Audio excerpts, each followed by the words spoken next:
हो सकता है, इसका तशख़्ख़ुस मिट सकता है, इसका दामन दागदार हो सकता है। तो इसीलिए अल्लाह ने ऐलान फरमा दिया कि अपने घरों में ठहरी रहो ताकि तुम्हारी इज्जत सलामत रहे, ताकि तुम्हारा वक़ार सलामत रहे। हज़रत जाबिर रज़ी अल्लाह ताला अन्हु नबी की बारगाह में अर्ज करते हैं, या रसूल अल्लाह, अल्लाह ने सबसे पहले किस चीज को पैदा फरमाया? तो सरकार ने इरशाद फरमाया, या जाबिरु इन्नल्लाह खलक़ नूरा नबिय्यिका क़ब्ल अल अशिया। ए जाबिर, अल्लाह ने सबसे पहले तेरे नबी के नूर को पैदा फरमाया। तो अब सवाल ये पैदा होता है कि जब पूरी कायनात से पहले अल्लाह ने अपने हबीब के नूर को पैदा फरमाया तो फिर ये नूरे मुहम्मदी रखा कहा? जमीन नहीं थी कि जमीन पे रखा जाता, आसमान नहीं था कि आसमान पे रखा जाता, जन्नत की बहारें नहीं थी कि वहां रखा जाता, जन्नत के महल्लात नहीं थे कि वहां रखा जाता। तो फिर परवरदिगार आलम ने ये नूरे मुहम्मदी रखा कहा?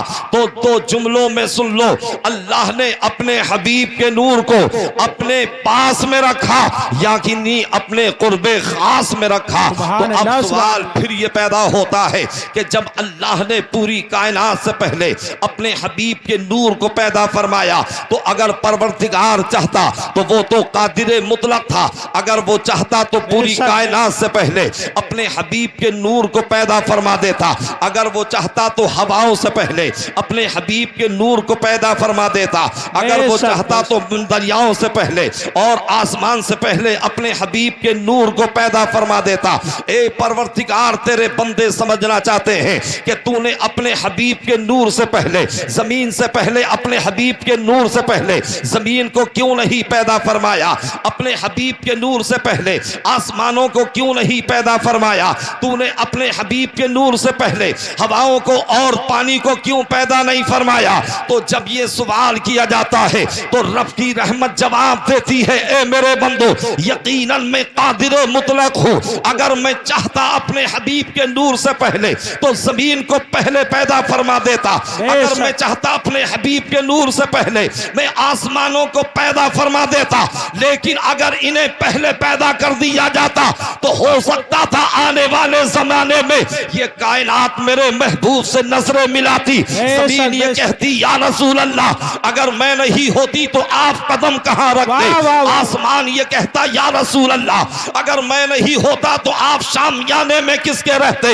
हो सकता था हवाएं ये कहती, या रसूल अल्लाह, अगर मैं नहीं होती तो आप सांस कैसे लेते? हो सकता था पानी ये कहता, या रसूल अल्लाह, अगर मैं नहीं होता तो आप अपनी तृष्णगी कैसे बुझाते, अपनी प्यास को कैसे बुझाते? तो मैंने जमीन से पहले, आसमान से पहले, चांदो सूरज से पहले, पूरी कायनात से पहले अपने हबीब के नूर को पैदा फरमा के ये बता दिया, ए जमीन सुन ले, तेरा मेरे हबीब पर कोई एहसान नहीं है। ए आसमान सुन ले, तेरा मेरे हबीब पर कोई एहसान नहीं है। ए हवाओं सुन लो, तुम्हारा मेरे महबूब पर कोई एहसान नहीं है। बल्कि ए जमीन, अगर मैंने तुझे पैदा किया है तो अपने हबीब के सदक़े में पैदा किया है। ए आसमान, मैंने अगर तुझे पैदा किया है तो अपने हबीब के सदक़े में पैदा किया है। ए पानी, मैंने अगर तुझे पैदा किया है तो अपने हबीब के सदक़े में पैदा किया है। यानी रब की मशीयत को मंजूर ये था कि मेरे महबूब की जात पर किसी का एहसान ना रहे, बल्कि पूरी कायनात पर मेरे हबीब का एहसान रहे और रहमतें तमाम ये कह कर के गुजर जाए, मोहम्मद नबूदे कस नबूदे नबूदे अर्दो आलम रा वजूदे, मोहम्मद न होते तो कुछ भी ना होता, और वो जो ना थे तो कुछ ना था, वो जो ना हो तो कुछ ना हो।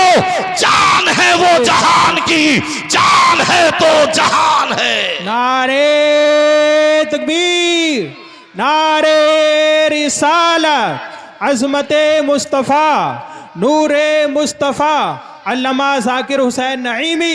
हज़रात, तो परवरदिगार आलम ने जब तक चाहा अपने हबीब के नूर को अपने कुर्बे खास में रखा, और जब परवरदिगार ने उसे बेहिजाब करना चाहा, जब अपने हबीब के नूर को बेपर्दा करना चाहा, तो अल्लाह ने कायनात की तख्लीक फरमाई। सलाम का पुतला तैयार किया और रब्बे काबा ने ये ऐलान फरमा दिया था, वइद क़ाल रब्बुका लिल मलाइकति इन्नी जाइलुन फिल अर्दी खलीफा। और याद करो जब तुम्हारे रब ने फरिश्तों से फरमाया कि मैं जमीन में अपना नाइब बनाने वाला हूँ। अब यहाँ एक बात पैदा होती है, यहाँ एक सवाल पैदा होता है, यानी जमीन पर भेजा जाने वाला है मगर तख्लीक जन्नत में की जा रही है। जब हजरत आदम जमीन पर आने वाले थे तो अक्ल तो ये कहती है कि आपका पुतला यही तैयार किया जाता, भेजा तो जमीन पे जाना है मगर तख्लीक जन्नत में की जा रही है। रब ने ये इरशाद फरमा दिया और ये बता दिया कि जो शरीयत की हुदूद में रह करके काम करता है वो जन्नत में जाने का काम करता है, और जो शरीयत से बगावत करता है वो आदमियत से बगावत करता है। सुभान अल्लाह। नारे तकबीर, नारे रिसालत, नारे गौसियत, मसलके आला हजरत उलमाए अहले सुन्नत। आदम अलैहिस्सलाम का पुतला जन्नत में तैयार हो जाता है, रूह को डाल दिया जाता है। अल्लाह ने फरमाया उसजुदू आदम कि तुम आदम को सजदा करो। सबके सब सजदे में चले जाते हैं। फसजदू इल्ला इब्लीस, सिवाय इब्लीस के। अल्लाह ने इब्लीस से फरमाया कि तुझे क्या हुआ, जब सबके सब सजदे में चले गए तो तूने आदम को क्यों सजदा नहीं किया? तो उसने कहा था अना खैरुम मिन्हु खलक़तनी मिन नारिन व खलक़तहु मिन तीन, यानी मैं इनसे बेहतर हूँ इसलिए कि मैं आग से पैदा किया गया हूँ और ये मिट्टी से पैदा किए गए हैं और आग मिट्टी से अफजल है। तो पता ये चला कि जब आदमी के अंदर अना आ जाती है, जब आदमी के अंदर अनानियत आ जाती है, जब आदमी के अंदर किब्र पैदा होता है, जब आदमी के अंदर मैं पैदा होती है तो समझ लो उसकी बर्बादी का पहला जीना शुरू हो जाता है। अब वो बर्बादी की तरफ जा रहा है। अलगरज हजरत आदम अलैहिस्सलाम को सजदा किया जाता है तो ये सजदा हजरत आदम अलैहिस्सलाम को नहीं था बल्कि हजरत आदम की पेशानी में जो नूरे मोहम्मदी चमक रहा था, ये सजदा तो नूरे मोहम्मदी को कराया गया था। हजरत आदम तो किबले के दर्जे में थे। अजीजान मिल्लत इस्लामिया, फिर परवरदिगार आलम ने हजरत आदम अलैहिस्सलाम को दुनिया में मबूस फरमाया, फिर आपको जमीन पर भेजा गया, फिर आपको दुनिया में भेजा गया। अब परवरदिगार आलम ने जो नूरे मोहम्मदी हजरत आदम की पेशानी में रखा था वो नूरे मोहम्मदी हजरत हव्वा के बतन में शिकम में आता है और उनके सदफ़े रहम में आता है। आखिरकार ये नूरे मोहम्मदी मुंतकिल होते होते पाक असलाफ से पाक अरहाम की तरफ मुंतकिल होता रहा और फिर हजरत अब्दुल मुत्तलिब की पेशानी में आया। जब हजरत अब्दुल मुत्तलिब की पेशानी में आया है तो ये नूरे मोहम्मदी का कमाल रहा है कि जहां जहां नूरे मोहम्मदी रहा है अपनी बरकतें लुटाता रहा है, अपनी अज़मतें लुटाता रहा है, मकाम को बुलंद करता रहा है। हजरत अब्दुल मुत्तलिब की पेशानी में नूरे मोहम्मदी चमक रहा है। उनकी इज्जत का आलम यह है कि जिस रास्ते से गुजर रहे हैं औरतें दावतें निकाह दे रही हैं, जिस रास्ते से गुजर रहे हैं उनसे लोग मोहब्बत करते नजर आ रहे हैं। खाने काबा का मुतवल्ली आपको बना दिया गया है। अलगरद हजरत अब्दुल मुत्तलिब की शादी हजरत फातिमा से हो जाती है। फिर जब वो नूरे मोहम्मदी हजरत फातिमा के सदफ़े रहम में पहुंचता है हजरात, फिर हजरत अब्दुल्ला दुनिया में आते हैं। अब ये नूरे मोहम्मदी हजरत अब्दुल्ला की पेशानी में चमक रहा है। जैसे ही हजरत अब्दुल्ला दुनिया में आए हैं, जवानी में कदम रखा है, ये खबर पूरी दुनिया में मुश्तहर हो जाती है, ये खबर पूरी दुनिया में फैल जाती है। तो रैत के आलिमों ने कहा था, इंजील के आलिमों ने कहा था, ज़बूर के आलिमों ने कहा था कि ए दुनिया ईसाइयत सुन ले, ए दुनिया यहूदियत सुन ले और ए दुनिया नसरानियत सुन ले, इसलिए कि नूरे मोहम्मदी अपने बाप अब्दुल्ला की पेशानी में आ चुका है। और वो नूरे मोहम्मदी एक दिन जो है यानी इमामुल अंबिया इस दुनिया में तशरीफ लाएंगे। अगर वो नबी आखिरुज़्ज़मा आ गए तो तुम्हारे मजहब ईसाइयत का क्या होगा, तुम्हारे मजहब नसरानियत का क्या होगा? तुम्हारे मजहब यहूदियत का क्या होगा?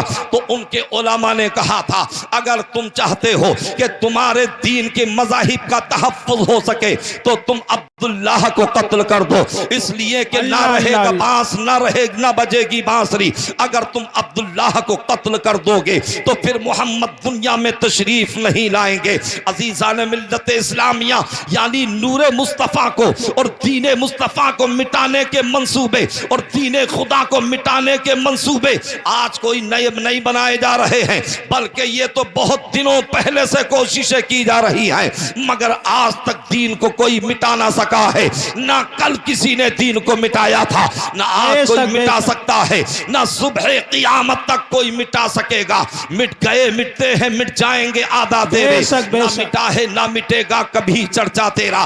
तवज्जो के साथ में मेरी गुफ्तगू को समाअत कीजिएगा। अब हजरत अब्दुल्ला की पेशानी में नूरे मोहम्मदी चमक रहा है। 70 यहूदी नौजवान जमा होते हैं, अज़्म मुसम्मम करके अपने घरों से तलवारें लेके चलते हैं, जो कि जहर में बुझी हुई तलवारें थी, और हजरत अब्दुल्ला को कत्ल करने के इरादे से निकले हैं। इनने के चलने का अंदाज ये है कि ये दिन में तो राम छुप जाते हैं, रात में ये सफर करते हैं। अब ये सफर करते करते आए मक्का शरीफ के करीब। इन्होंने लोगों से पूछा था, लोगों बताओ कि हम अब्दुल्ला से मुलाकात करना चाहते हैं, हम अब्दुल्ला से मिलना चाहते हैं। लोगों ने कहा, देखो वो सामने जो अब्दुल्ला है, मगर तुम इनसे अब तो मुलाकात ना कर सकोगे। लेकिन अब्दुल्ला कभी कभी मक्के की पहाड़ियों में चले जाते हैं, सहराए मक्का में चले जाते हैं, कभी कभी दश्ते मक्का में चले जाते हैं, शिकार करने के लिए चले जाते हैं। जब यहूदियों ने यह सुना तो उनके दिल की कली खिलने लगी और वो पूरे मुकम्मल तौर से मुतमईन हो गए कि चलो पहाड़ियों में हम पनाह लेते हैं, हम पहाड़ियों में मख्फी और पोशीदा होकर के बैठते हैं। अब ये 70 यहूदी मक्के की पहाड़ियों में जाकर के छुप जाते हैं। एक मर्तबा हजरत अब्दुल्ला जब मक्के की पहाड़ियों की तरफ आप शिकार के लिए गए हैं, जैसे ही आप वहां पहुंचे, यहूदियों ने देखा कि हमारा शिकार हमारे दामे फरेब में आने वाला है। सबके सब पहाड़ियों से निकल करके आते हैं और नरगे में ले लेते हैं, हजरत अब्दुल्ला को बीच में ले लेते हैं, तलवारें निकाल रहे हैं, हजरत अब्दुल्ला को कत्ल करना चाहते हैं। और ये अज़्म मुसम्मम करके आए हैं, ये पक्का इरादा करके आए हैं, चाहते थे कि उन पे तलवारों से हमला कर दें। मगर कुरैश खानदान के एक शख्स थे जिनका नाम था हजरत वहब बिन अब्दे मुनाफ। जब उन्होंने ये मंजर देखा तो यानी खानदानी हमीयत ने जोश मारा। हजरत वहब बिन अब्दे मुनाफ ने चाहा कि मैं आवाज दूं, लेकिन जब आपने आवाज दी तो ऐसा लगता था जैसे किसी ने गले को दबोच लिया हो। हजरत वहब बिन अब्दे मुनाफ पत्थर को उठाना चाहते हैं, मगर ज़मीन ने पत्थर को नहीं छोड़ा है। हजरत अब्दे मुनाफ, वहब बिन अब्दे मुनाफ, यानी आप तेज तोड़ करके जाना चाहते हैं, मगर ज़मीन ने आपके कदमों को पकड़ लिया है कि आप क्या समझ रहे हैं, ये मामला क्या आया है। हजरत वहब बिन अब्दे मुनाफ अगर आवाज देना चाहते हैं तो आवाज नहीं निकल रही है, अगर पत्थर उठाना चाहते हैं जमीन ने पत्थर को नहीं छोड़ा है, अगर कदमों से तेज तोड़ करके जाना चाहते हैं तो जमीन ने कदमों को पकड़ लिया है। इसकी वजह यह थी कि अगर हजरत अब्दे मुनाफ आवाज दे करके हिफाजत करते, अगर पत्थर मार करके हिफाजत करते, अगर तोड़ करके जा करके बचाते, तो हजरत अब्दुल्ला को तो बचना ही था। जब हजरत अब्दुल्ला बच जाते तो फिर ये मक्के में आकर के कहते, ए अब्दुल्ला, अगर मैं दौड़ करके नहीं गया होता तो तुम्हें आज कत्ल कर दिया जाता, अगर मैंने पत्थर नहीं मारा होता तो आज तुम्हें कत्ल कर दिया जाता, अगर मैंने आवाज नहीं दी होती तो तुम्हें कत्ल कर दिया जाता। यानी हजरत अब्दुल्ला पर हजरत वहब बिन अब्दे मुनाफ मक्के में आकर के एहसान जताते, मगर ये रब की मशीयत को आला मंजूर नहीं था कि मेरे महबूब पर कोई एहसान जताए। हजरत वहब बिन अब्दे मुनाफ तो हिफाजत करने की तदबीरें सोच रहे थे, मगर रब की मशीयत ऐलान कर रही थी कि फानूस बन के जिसकी हिफाजत हवा करे वो शमा क्या बुझे जिसे रोशन खुदा करे। नारे तकबीर, नारे रिसालत, नारे गौसियत, मसलके आला हजरत उलमाए अहले सुन्नत अल्लामा ज़ाकिर हुसैन नईमी। यानी अल्लाह ने फरिश्तों की जमात को भेजा जो कि अपने हाथों में तलवारें लेकर के आए और उन 70 यहूदियों को कत्ल कर दिया, उन्हें खाक व खून में मिला दिया। हजरत अब्दुल्ला बहिफाजत मक्के में आते हैं, हजरत वहब बिन अब्दे मुनाब भी घर में आते हैं और जैसे ही घर में आए अपनी बीबी हजरत बर्रा से कहा था, ए मेरी बीबी बर्रा, आज मैंने देखा है कि अब्दुल्लाह के साथ में क्या हुआ है, मगर अल्लाह ने उनकी हिफाजत की है। हमें अपनी बेटी आमना के लिए रिश्ता दरकार है। जाओ तुम अब्दुल मुत्तलिब की बारगाह में और उनसे अब्दुल्लाह का हाथ मांग लो और लिहाजा तुम उनका रिश्ता आमना के साथ में कर दो। अब हजरत बर्रा दौड़ करके जाती हैं, हजरत अब्दुल मुत्तलिब के पास में जाती हैं और जाने के बाद कहती हैं, ए अब्दुल मुत्तलिब, मैं तुम्हारे बेटे अब्दुल्लाह का रिश्ता मांगने के लिए आई हो, तुम अपने बेटे का रिश्ता आमना के साथ में कर दीजिए। और मेरी बेटी के अंदर औसाफे हमीदा है, मेरी बेटी बड़ी नेक खसलत है, मेरी बेटी बड़ी अच्छी है, उसके अंदर कोई गुनाह की कमी की बात नहीं है। हजरत बर्रा ने कहा था, मेरी बेटी आमना की तरह से आज दुनिया में कोई लड़की नहीं है। हजरत अब्दुल मुत्तलिब ने कहा था कि मेरे बेटे अब्दुल्ला की तरह से आज कोई नौजवान नहीं आए। और हजरात, दोनों की नजीर मिल भी कैसे सकती थी, इसलिए कि इमामुल अंबिया को आना था, मुस्तफ़ा जान रहमत को आना था, शहनशाह बतहा को आना था। अलगरस निकाह हो जाता है, शादी हो जाती है। अब हजरत अब्दुल्ला और हजरत आमना का दोनों का जो है यानी रिश्ता इज़्दिवाज में मुंसलिक हो जाते हैं। अब दोनों का रिश्ता हो जाता है।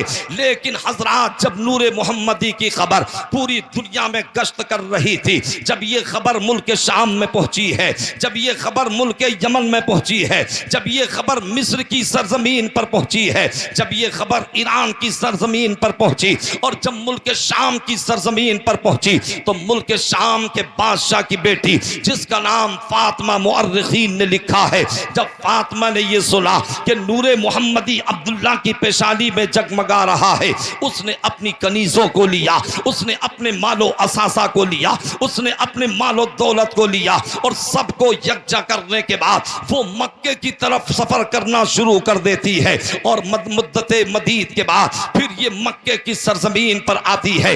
हतीम काबा के पास इसने क़याम किया। लोगों से पूछा था, लोगों बताओ कि हजरत अब्दुल्लाह कहाँ मिलेंगे, मैं हजरत अब्दुल्लाह को देखना चाहती हूँ, मैं उनसे मुलाकात करना चाहती हूँ। किसी ने कहा सामने देख रहे हो, यही हजरत अब्दुल्लाह है जो खाने काबा का तवाफ कर रहे हैं। हजरत अब्दुल्ला तवाफ काबा कर रहे थे। अब वो लड़की फातिमा जाती है, ईरान की शहजादी हजरत अब्दुल्ला के पास में पहुंची और पहुंचने के बाद में कहा था, उसने चेहरे को देखा तो और ज्यादा फरेफ्ता हो जाती है, इसलिए कि अब्दुल्ला की पेशानी चमक रही थी। हजरत अब्दुल्ला से कहा था, ए अब्दुल्ला, क्या तुम मुझसे निकाह करोगे, क्या तुम मुझसे शादी करोगे? लिहाजा मेरे भाइयों जरा सोचिए तो सही, आज यानी एक बादशाह की बेटी ऑफर कर रही है, कोई मामूली लड़की नहीं थी, कोई काली कलोटी लड़की नहीं थी, बल्कि हुस्न की मलका थी जो कि निकाह का पैगाम दे रही थी।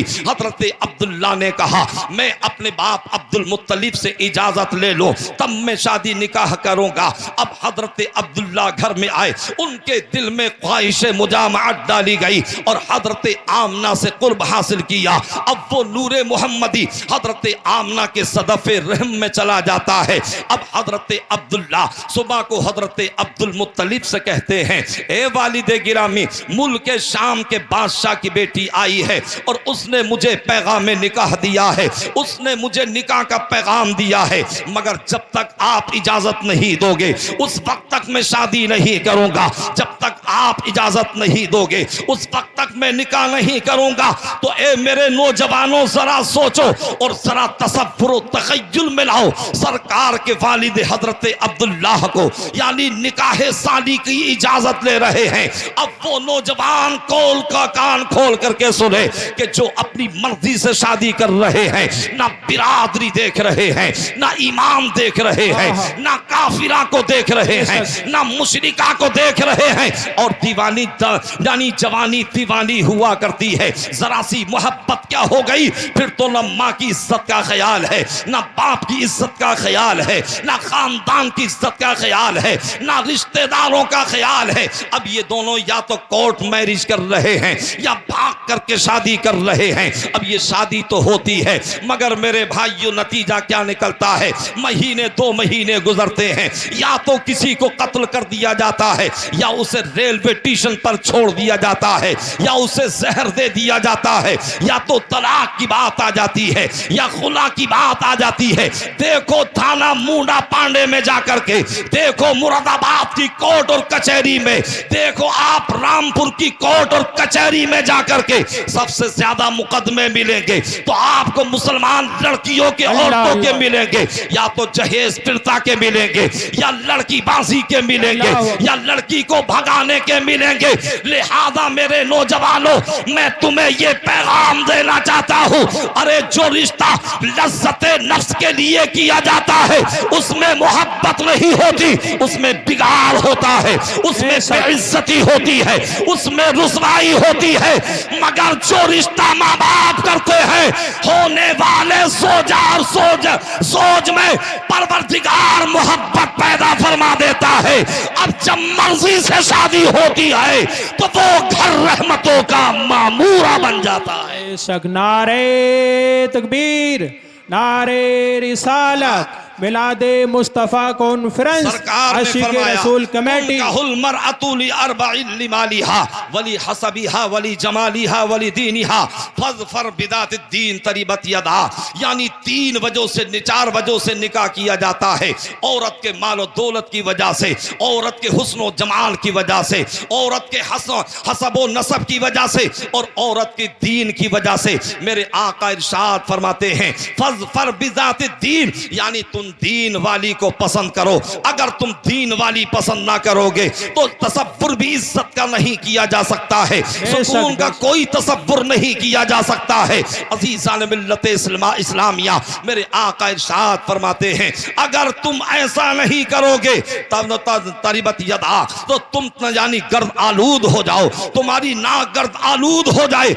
मतलब यह है कि तुम रुसवा हो जाओगे, तुम जलील हो जाओगे। तो ए मेरे नौजवान, इस कॉन्फ्रेंस से ये पैगाम लेकर के जाना और ये अज़्म मुसम्मम करके जाना, हम जो भी कदम उठाएंगे माँ बाप की मर्जी से उठाएंगे। अगर माँ बाप की मर्जी से कदम उठाओगे तो तुम्हारा रसूल भी राजी हो जाएगा और तुमसे तुम्हारा परवरदिगार भी राजी हो जाएगा। भाई बहुत खूब, सुभान अल्लाह।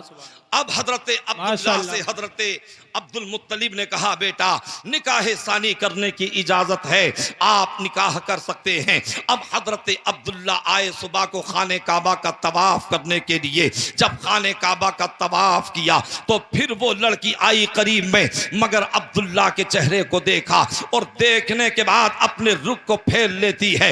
हजरत अब्दुल्ला ने कहा था ए फातिमा जरा ये बता दे, कल तो तू मुझे निकाह का पैगाम दे रही थी, कल तो तू मुझे पैगाम शादी दे रही थी, मगर आज तूने अपने चेहरे को क्यों फेर लिया है। उस शहजादी ने जवाब दिया था ए अब्दुल्ला मुझे कोई गलत मत समझना, बल्कि मैं तो निकाह का पैगाम दे रही थी। वजह यह थी कि तुम्हारी पेशानी में जो नूरे मोहम्मदी था, मैं तो ये चाहती थी, मैंने तौरात के आलिमों से सुना था, मैंने ज़बूर के आलिमों से सुना था कि वो नूरे मोहम्मदी अब्दुल्ला की पेशानी में चमक रहा है, और जो अब्दुल्ला की बीवी बनेगी इमामुल अंबिया उसी के बतन से दुनिया में आएंगे। तो मेरी तमन्ना यह थी कि आप मेरे शोहर बन जाएं और इमामुल अंबिया दुनिया में आए। आए तो मेरे वतन से आए, इसलिए कि जब इमामुल अंबिया दुनिया में मेरे वतन से आएंगे तो जहां मुस्तफा का चर्चा होगा तो वहां मेरा भी चर्चा होता रहेगा। सुभान अल्लाह माशाअल्लाह। तो ये नूरे मोहम्मदी का कमाल है। ये नूरे मोहम्मदी ये जहां जहां रहा है वहां अपनी बरकतें लुटाता रहा है। अगर ये हजरत आदम की पेशानी में रहा है, हजरत आदम की तौबा को कबूल किया गया है, हजरत इब्राहीम की पेशानी में रखा गया है, तो उन पर नारे नमरूद को गुलजार कर दिया गया है।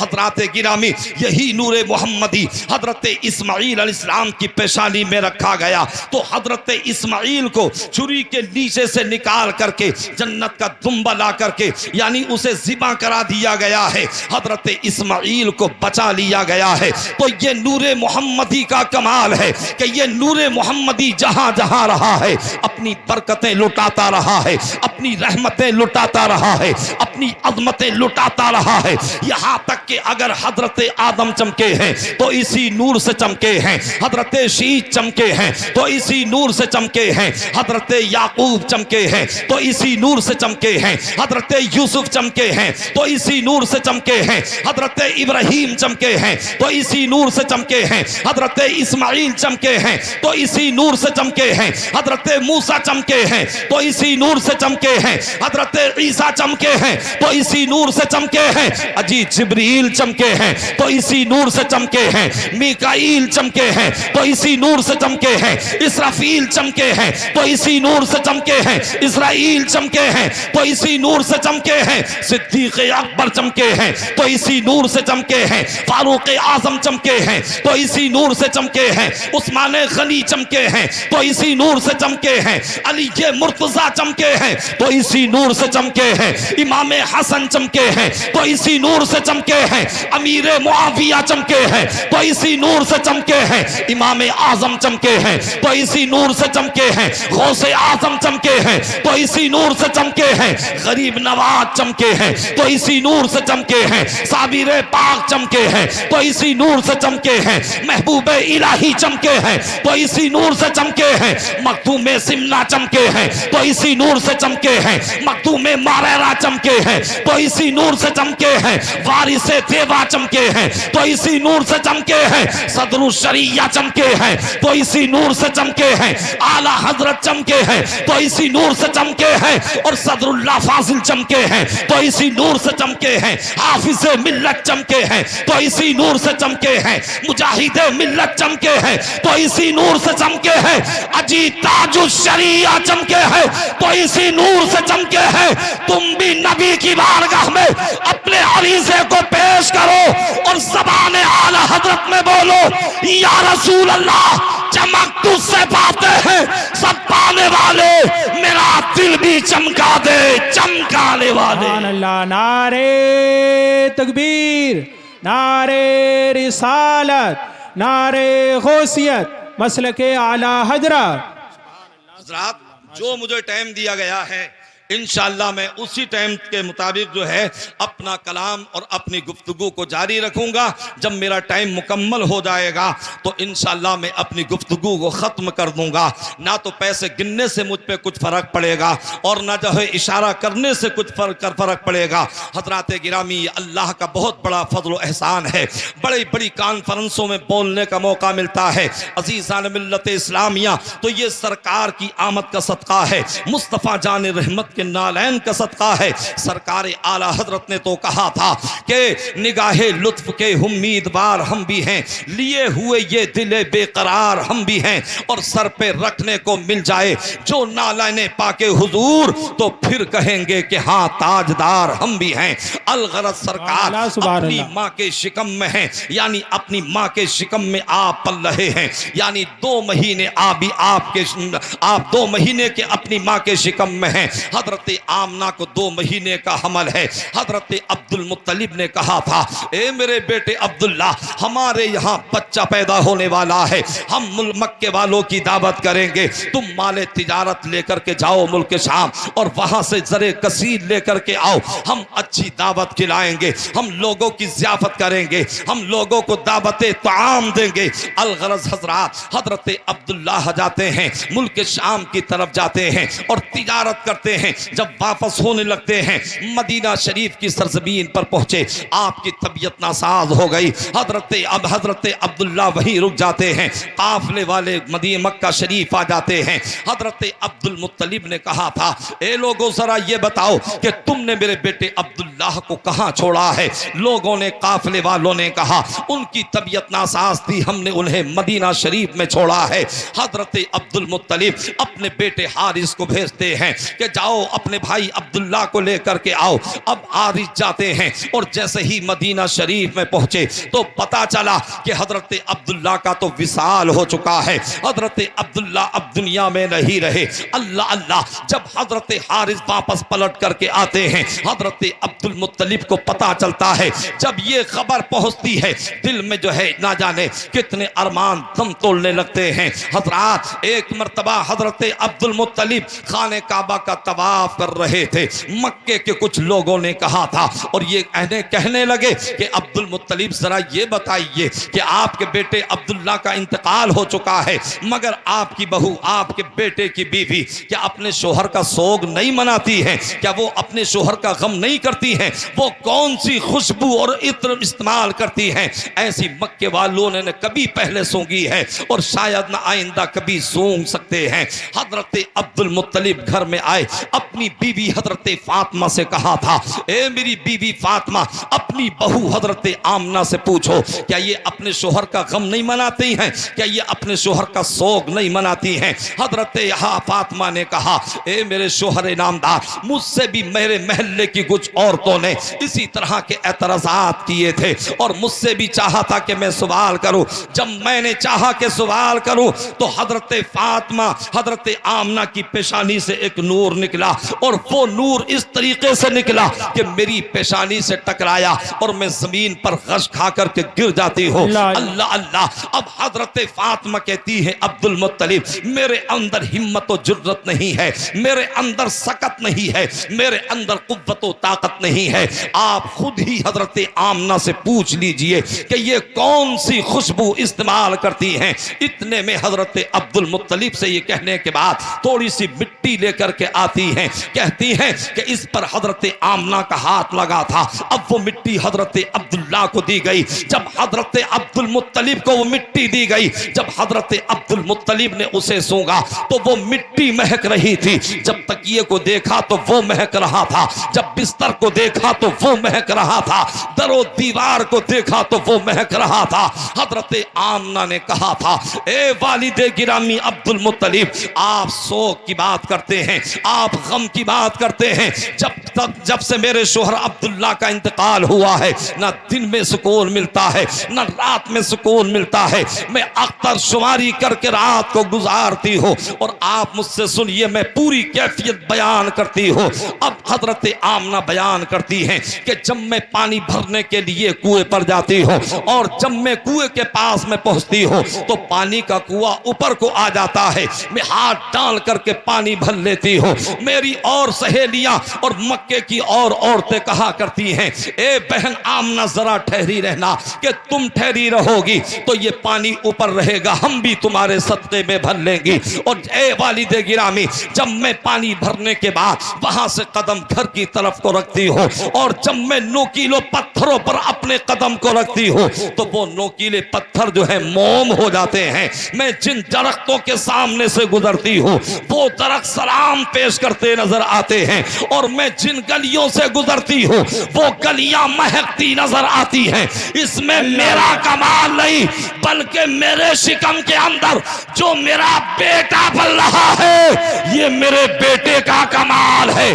तभी भी तो आला हजरत फरमाते हैं, उनकी महक ने दिल के गुंचे खिला दिए हैं, जिस राह चल दिए हैं कूचे बसा दिए। सुभान अल्लाह, सुभान अल्लाह। हजरात वक्त गुजरता चला गया, यहाँ तक के वो साते सईद आई। अब मैं अपनी गुफ्तगू को इख्तिताम पजीर करना चाहता हूँ, इख्तिताम की तरफ अपनी गुफ्तगू को ले जा रहा हूँ। जब वो साते सईद आई, जो कि विलादत का वक्त होता है, जो कि पैदाइश का वक्त होता है, हजरत आमना रज़ियल्लाहु ताला अन्हा फरमाती हैं कि हजरत जिब्रील अमी आए और आने के बाद मेरे शिकम की तरफ तवज्जो करके कहा, इज़हर या सय्यदल मुरसलीन, इज़हर या खातमन नबिय्यीन, इज़हर या इमामन नबिय्यीन। यानी हजरत आमना कहती हैं कि जिब्रील अमी आए और आने के बाद सरकार को खिताबात से याद कर रहे हैं। आज हमारे और आपके यहाँ भी बच्चे पैदा होते हैं, मगर हजरात ये पता नहीं चलता कि बच्चा पैदा होने के बाद तकबीर, नारे रिसालत, नारे हैदरी, नारे गौसियत, मसलके आला हजरत, उलमाए अहले सुन्नत, शायर इस्लाम जनाब सईद अख्तर साहब किबला। देखिए माशाल्लाह सुभान अल्लाह, हमारे बरादर असगर जनाब सईद अख्तर साहब जो बहुत बड़े शायर हैं, जोखनपुरी तशरीफ़ ला चुके हैं। अल्हम्दुलिल्लाह जब ये पढ़ेंगे तो इंशाअल्लाह आप झूमेंगे, तड़पेंगे, मचलेंगे और आप ज़ोर से बोलेंगे। और शायर इस्लाम शमीम रज़ा नूरी भी तशरीफ़ फरमा हैं, आप इनके भी कलामात को समात करेंगे। और फिर कुछ ही देर के बाद हज़रत अल्लामा मुफ्ती हम्माद रज़ा साहिब किबला भी तशरीफ़ लाने वाले हैं, आप उनके भी खिताब से महजूज होंगे। तो मैं अर्ज ये कर रहा था, आज भी बच्चे पैदा होते हैं, मगर आज तक ना कोई मशीन बता सकती है, आज तक ना कोई अल्ट्रासाउंड बता सकता है, आज तक ना कोई चेकअप मशीन बता सकती है, आज तक ना कोई साइंटिस्ट बता सकता है, आज तक ना कोई रिसर्च करने वाला बता सकता है कि पेट में जो बच्चा पल रहा है, ये बच्चा पैदा होने के बाद ये रहसन बनेगा या ये आलिम बनेगा, ये डाकू बनेगा या ये शराबी बनेगा, ये मुफ्ती बनेगा, ये अच्छा बनेगा या बदकार बनेगा, ये नमाजी बनेगा या ये शराबी बनेगा, ये हाजी बनेगा या ये क्या क्या बनेगा, कोई भी नहीं बता सकता। मगर ये शान मुस्तफ़ा है कि मुस्तफ़ा अभी दुनिया में तशरीफ लाए नहीं है, बल्कि हजरत जिब्रील इस तरह की बशारत दे रहे हैं कि ए नबियों के इमाम तशरीफ लाइए, ए नबियों के खातिम तशरीफ लाइए, ए नबियों के इमाम तशरीफ लाइए। तो ये है अज़मत मुस्तफ़ा। मेरे इमाम ने बता दिया, अल्लाह की सरताबा कदम शान है ये, इंसान ही इंसान, वो इंसान है ये। और कुरान तो ईमान बताता है इन्हें, ईमान ये कहता है मेरी जान है। सुभान अल्लाह, बेशक क्या बात। अब सरकार के दादा हजरत अब्दुल मुत्तलिब फरमाते हैं, अना अतूफु बिल काबती तिलकल लैला, यानी इमामुल अंबिया की रात मैं खाने काबा का तवाफ कर रहा था।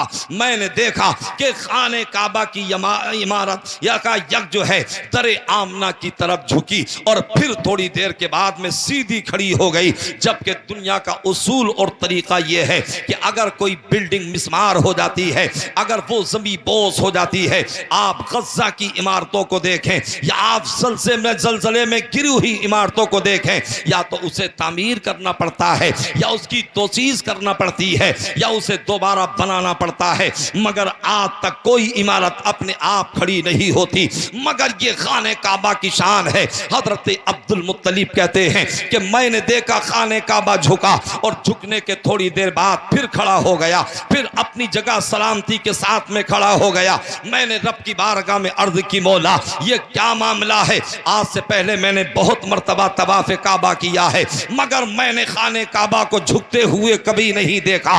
तो फिर हातिफ़े गैबी से आवाज़ आती है, ए अब्दुल मुत्तलिब ये मुझसे मत पूछो, बल्कि ये खाने काबा से पूछो। हजरत अब्दुल मुत्तलिब कहते हैं, मैंने रब की बारगाह में अर्ज की, मौला क्या ये खाने काबा बोलेगा? आज तक तो काबा नहीं बोला है। फिर हातिफ़े गैबी से आवाज़ आती है, आज मेरे महबूब की आमद का दिन है, आज मसरतो शादमानी का दिन है, आज खुशी और इंबिसात का दिन है। आज तक तो काबा नहीं बोला था, मगर आज काबा बोलेगा। हजरत अब्दुल मुत्तलिब कहते हैं, मैंने खाने काबा की तरफ तवज्जो की और तवज्जो करके काबे से कहा, ए काबे जरा ये बता कि अव्वलीन का काबा तू है, आखिरीन का काबा तू है, आदम का काबा तू है, शीश का काबा तू है, हूद का काबा तू है, लूत का काबा तू है, इब्राहिम का काबा तू है, इस्माइल का काबा तू है, ईसा का काबा तू है, मूसा का काबा तू है, और औलिया का काबा तू है, अकवास का काबा तू है, और अब्दाल का काबा तू है, औताद का काबा तू है, राकईन का काबा तू है, साजिदीन का काबा तू है, शाकिरीन का काबा तू है, सालेहीन का काबा तू है। एक काबा सबका तो काबा तू है, मगर जरा ये बता दे कि तू किसके लिए झुका है। तो काबे से आवाज आती है, अल्लाह उसे कुव्वते गोयाई अता फरमाता है और काबा कहने लगता है, ए अब्दुल मुत्तलिब सुनो सुनो, यानी अव्वलीन का काबा मैं हूँ, आखिरीन का काबा मैं हूँ, आदम का काबा मैं हूँ, शीश का काबा मैं हूँ, लूत का काबा मैं हूँ, हूद का काबा मैं हूँ, इब्राहिम का काबा मैं हूँ, इस्माइल का काबा मैं हूँ, और अब्बास का काबा मैं हूँ, औजाद का काबा मैं हूँ, अब्दाल का काबा मैं हूँ, राकईन का काबा मैं हूँ, साजिदीन का काबा मैं हूँ, शाकिरीन का काबा मैं हूँ, सालेहीन का काबा मैं हूँ। ए अब्दुल मुत्तलिब सुनो सुनो, यानी सबका काबा तो मैं हूँ, मगर मेरा काबा वो है जो आमना की गोद में आया है। तभी तो आला हजरत फरमाते हैं कि जिनके सजदे को महराबे काबा झुकी, उन भवों की लताफत पे लाखों सलाम। नारे तकबीर, नारे रिसालत, मिलादे मुस्तफ़ा कॉन्फ्रेंस, आशिक रसूल कमेटी। सुभान अल्लाह। बस बात खत्म हो रही है मेरी। तो जवाब दिया कि सबका काबा तो मैं हूं, मगर मेरे काबा मोहम्मद अरबी है सल्लल्लाहु अलैहि वसल्लम। अब मक्के का दस्तूर यह था कि जब वहां बच्चा पैदा होता तो सबसे पहले उसे खाने काबा का तवाफ कराया जाता, लड़की पैदा हो या लड़का, दौरे जहालत में उनका यह मामूल था। हजरत आमना ने अब्दुल मुत्तलिब को दिया कि आप ले जाइए और खाने काबा का तवाफ करा के लाइए। तारीख बताती है, उलमा बताते हैं, फरमाते हैं कि जब हजरत अब्दुल मुत्तलिब लेकर के गए तो कुछ अहले कुरैश ने देखा कि जब हजरत अब्दुल मुत्तलिब कपड़े में छुपा करके सरकार को ले जा रहे थे तो ऐसा लग रहा था कि अब्दुल मुत्तलिब काबे की तरफ बढ़ रहे हैं या काबा अब्दुल मुत्तलिब की तरफ बढ़ रहा है। अल्लाह अल्लाह। अब हजरत अब्दुल मुत्तलिब सरकार को गोद में लेकर के गए, खाने काबा का तवाफ कराया और तवाफ कराने के बाद फिर हजरत आमना की गोद में ला करके दे दिया। फिर हजरत आमना की अमानत आमना को सौंप दी। अब हजरत आमना रज़ियल्लाहु ताला अन्हा है, उसके दिल से पूछिए नाकामियों की लज्जतें। जो मुसाफिर लुट गया हो जाके मंजिल के करीब, जिस औरत के कोख में बच्चा पल रहा हो और उसका शोहर दुनिया से चला गया हो, जिस औरत के बच्चा पैदा हुआ हो और बच्चे की पैदाइश से पहले उसका बाप दुनिया में ना रहा हो और वो औरत बेवा हो गई हो, उसके दिल पर क्या गुजरती होगी, उसे कितनी अज़ियतें होती होंगी, उसे कितनी तकलीफें होती होंगी। अल्लाह अल्लाह। अब हजरत आमना रज़ियल्लाहु ताला अन्हा है। बात आ रही है आपकी समझ में? तो घूर क्यों रहे हो? मोहब्बत से बोलिए सुभान अल्लाह। सुभान अल्लाह। अच्छा, पीछे वाले तो ये सोच रहे हैं कि सारी जिम्मेदारी हमने आगे वालों को दे दी है, नोटों के जरिए भी दाद वही देंगे और होठों के जरिए भी दाद वही देंगे। मगर याद रखिए, रब फरमाता है ला तज़िरु वाज़िरतुम विज़रा उख़रा, क़यामत के दिन एक जान दूसरे का बोझ नहीं उठाएगी। जैसे रामपुर या मुरादाबाद जाकर के बिरयानी खाते हो और उस बिरयानी से ना बीवी को फायदा होता है ना दूसरे भाई को फायदा होता है, जो खाता है उसी की शिकम सेरी होती है। तो इसी तरीके से अगर आप सुभान अल्लाह बोलेंगे तो सवाब आपको मिलेगा, नेकियां आपको मिलेंगी। एक मर्तबा मोहब्बत से बोलें सुभान अल्लाह। तो मैं अर्ज ये कर रहा था, हजरत अब्दुल मुत्तलिब सरकार को लाए। अल्लाह अल्लाह। अब ये कैसा मुकद्दस बच्चा था और कैसी मुकद्दस शख्सियत थी कि जिनके सदक़े में अल्लाह ने कुरैन की तख्लीक फरमाई। सरकार को लेकर के आए, हजरत आमना की गोद में दे दिया। अब हजरत आमना अपने बच्चे को देख रही हैं और देख करके कह रही हैं बच्चा बड़ा हसीन है, बच्चा बड़ा खूबसूरत है, बच्चा बड़ा जमाल वाला है, मगर फिर अंदर से दिल भर आता है और पल के आंसुओं से भीग जाती हैं। हजरत आमना सोच रही हैं, अगर बच्चा खूबसूरत है मगर है तो यतीम, बच्चा जमाल वाला है मगर है तो यतीम, अगर इसका बाप दुनिया में होता तो इसके लिए खिलौने ला करके देता, अगर इसका बाप दुनिया में होता तो इसे घुमाने के लिए लेकर के जाता, अगर इसका बाप दुनिया में होता तो इसे लोरियां दे करके सुलाता। लेकिन अब इसका बाप दुनिया में नहीं है। काश इसके बाप अब्दुल्लाह मौजूद होते, काश मेरे शोहर अब्दुल्लाह मरहूम दुनिया में होते। अब हजरत आमना अंदर से दिल तड़प रहा है और आंखें पलकों और पलकें आंसुओं से भीगी जा रही हैं। दिल ही दिल में ये सोच रही हैं, आखिर मेरे बच्चे को लिखना कौन सिखाएगा, मेरे बच्चे को पढ़ना कौन सिखाएगा, मेरे बच्चे को खिलौने कौन ला करके देगा।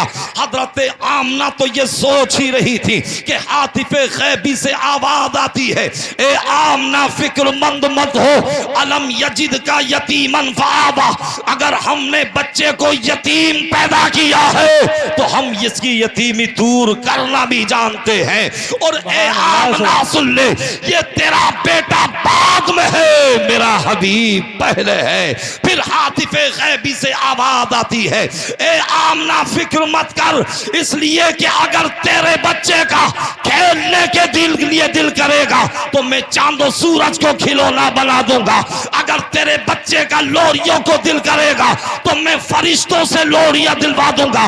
और ए आमना, तेरे बच्चे को लिखाने वाला मैं हूं, तेरे बच्चे को पढ़ाने वाला मैं हूं, अगर तेरे बच्चे का सैर करने को दिल करेगा तो मेराज को बुला करके सैर करा दूंगा। सुभान अल्लाह, सुभान अल्लाह, माशाअल्लाह। अब एक बात बहुत काबिल गौर है और आखिरी बात मेरी समाप्त कीजिएगा। हजरात गिरामी, अल्लाह ने एक तरफ अपना हबीब भी बनाया, अपना महबूब भी बनाया, अपना रसूल भी बनाया, अपने हबीब के सदक़े में कौनैन की तख्लीक भी फरमाई। तो क्या महबूब के साथ में ऐसा ही सलूक होना चाहिए? क्या महबूबीन के साथ में ऐसा ही सलूक किया जाता है? अगर एक दुनियावी स्कूल में पढ़ने वाला, अगर इंटर या BA करने वाला नौजवान अगर जुम्मन किसी से मोहब्बत कर लेता है तो अपनी माशूका से कहता है, अपनी महबूबा से कहता है, अरे अगर तू कहेगी तो मैं जमीन में तेरा मकान चांद पे बना दूंगा, अगर तू कहेगी तो आसमान के सितारे तेरे कदमों में ला करके डाल दूंगा, अगर तू कहेगी तो मैं सातों जन्म तेरा साथ निभाऊंगा। हालांकि अगर FIR हो जाती है और जब ऐसो साथ के हाथ में जुम्मन का हाथ दिया जाता है, जैसे ही एक पटा पड़ता है पहला जन्म भूल जाता है, दूसरा पटा पड़ता है दूसरा जन्म भूल जाता है, तीसरा पटा पड़ता है तीसरा जन्म भूल जाता है। तो ये तो दुनियावी मोहब्बत का मामला है कि आदमी अपने महबूब से मोहब्बत करता है, उससे वादे भी करता है, उसे चांद पर मकान बनाने की बातें करता है और सूरज और सितारों को लाने की बातें करता है, सातों जन्म में साथ निभाने की बातें करता है। मगर ए परवरदिगार, तेरे बंदे समझना चाहते हैं कि जब तूने अपने हबीब को महबूब बनाया, अपने रसूल को हबीब बनाया, अपने अपना प्यारा बनाया, तो ए परवरदिगार समझ में नहीं आता कि सरकार 2 महीने के अपनी माँ के शिकम में है, बाप का साया सर से उड़ गया, जब 6 साल के हुए माँ का साया सर से उठा लिया गया, 8 साल की दादा की उम्र शरीफ होती है, हजरत अब्दुल मुत्तलिब भी दुनिया में नहीं रहते हैं। ए परवरदिगार, बाप का साया क्यों उठाया गया, दादा का साया क्यों उठाया गया, माँ का साया सर से क्यों उठाया गया? तो बतौर तमसील आप समाप्त कर लीजिए। यानी हम गए किसी अल्लामा शुएब अख्तर के घर में गए, अब हम 2-3 लोग थे, इनके बच्चा आया और बच्चे ने आकर के कहा अस्सलामु अलैकुम। अब साथ में मौलाना सईद अख्तर शायर साहब थे या शमीम रजा नूरी थे, उन्होंने कहा कि बच्चे का कमाल नहीं बल्कि ये तरबियत का असर है, ये माँ की तरबियत का असर है। यानी जब बच्चे ने सलाम किया था, जब बच्चे ने झुक कर के सलाम किया था तो बच्चे की तारीफ होनी चाहिए थी, बच्चे के कमाल को जाहिर करना चाहिए था, मगर बच्चे की तारीफ नहीं होती। अगर कोई किसी के घर में जाता है और बच्चा मुहज्जब अंदाज में सलाम करता है तो बच्चे की तारीफ नहीं बल्कि माँ की तारीफ होती है, बाप की तारीफ होती है कि ये तरबियत का परवरिश का असर है। तो अगर सरकार के बाप दुनिया में होते, अगर सरकार की माँ दुनिया में होती, अगर सरकार के दादा दुनिया में होते, तो जब सरकार के कमालात और मेरे आका के यानी कमालात को लोग देखते तो दुनिया वाले ये कह सकते थे कि ये तो माँ की तरबियत का असर है, ये तो बाप की तरबियत का असर है, ये तो दादा की परवरिश का असर है। तो परवरदिगार ने सबको उठा लिया और ये बता दिया महबूब यानी तुझे लिखाने वाला मैं हूँ, तुझे पढ़ाने वाला मैं हूँ, तेरी परवरिश करने वाला मैं हूँ, तुझे पालने वाला मैं हूँ और तुझे कौनैन का मालिक व मुख्तार बनाने वाला मैं हूँ। सुभान अल्लाह माशाअल्लाह। अल्लाह ने फरमाया वमा अरसलनाका इल्ला रहमतल लिल आलमीन, ए महबूब हमने आपको सारे आलम के लिए रहमत बना करके भेजा है। परवरदिगार आलम हम सबको सिरात मुस्तकीम पर चलने की तौफीक अता फरमाए और इसी मुख्तसर पर हम सबको अमल करने की तौफीक अता फरमाए। आमीन। अस्तगफिरुल्लाह रब्बी मिन कुल्लि ज़ंबिन व अतूबु इलैहि। ये क़िस्सा लतीफ़ अभी ना तमाम है, जो कुछ बयां हुआ वो आगाज़ बाब था। बरगे हिना पे लिखता हूँ दर्द दिल की बात, शायद के रफ्ता रफ्ता ये लगे दिल लुबा के हाथ। वमा अलैना इल्लल बलाग वस्सलामु अला मन इत्तबअल हुदा।